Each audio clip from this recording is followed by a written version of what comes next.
Hey, aloha, y'all. Daniel Aaron here. And the big question, what is true?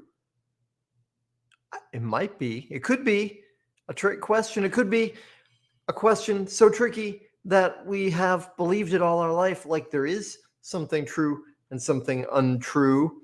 And this is something I think about, consider, feel into, talk about a lot, especially in my work and work with clients. Beliefs, are they true or untrue? Better question. Well, let me tell you a story.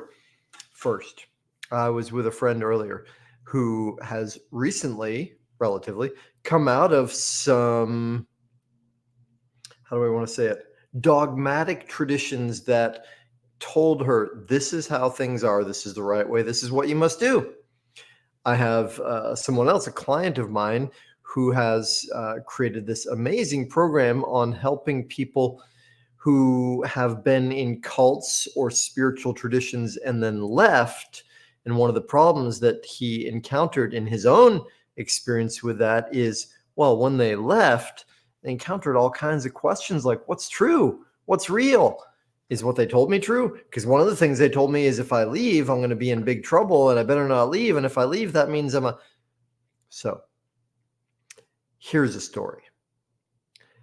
There is a bridge, a narrow bridge. And on this narrow bridge, we see a group of adventurers about to cross the bridge. However, there is a bridge guard, and he stands blocking the way. You can picture the genie in Aladdin, very big and scary and a big voice. And as the adventurers come up, he says, "No one can pass until they tell me what is true."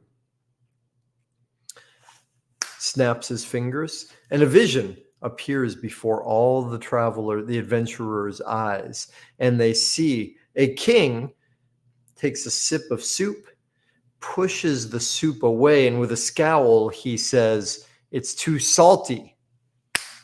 Instantly, the adventurers are in front of the bridge guard once again. One of them says, "The soup's too salty?" "No." Another one says, "The king doesn't like the soup?" "No." Another one says, "The king pushed the soup bowl away?" "Yes." That adventurer was allowed to travel. And again, the bridge guard says, "No one may pass until they tell me what is true." Snaps his fingers. A new scene appears before the adventurer's eyes. Now, there is a woman trapped in a box. She's pushing and pounding and trying everything to get out. They return their vision to the bridge guard. One says, "She's trapped and she can't get out." "No." Another says, "She's trying everything." "No." "She's pushing and pounding on the box?" "Yes." That one is allowed to pass. "No one is allowed to pass until they tell me."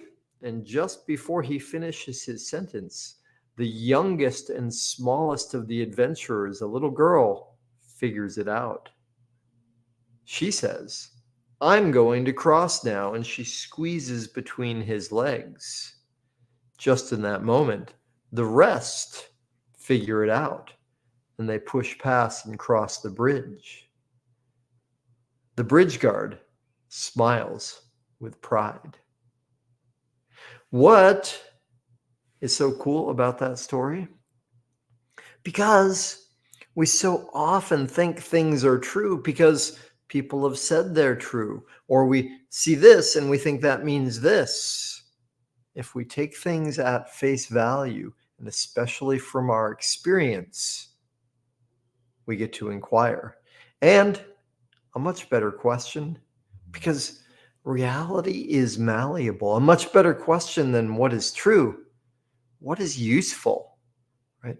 When I speak my declarations, when I create myself through words, abracadabra, I'm not concerned about what is true, as in what is existing in reality. I'm interested in creating. I use the words to create. That's the meaning of abracadabra. Through my speaking, I create. So, better than what is true, what is useful, what creates, what serves you. Hey, thanks for tuning in. I appreciate you. I love you. I'll see you later.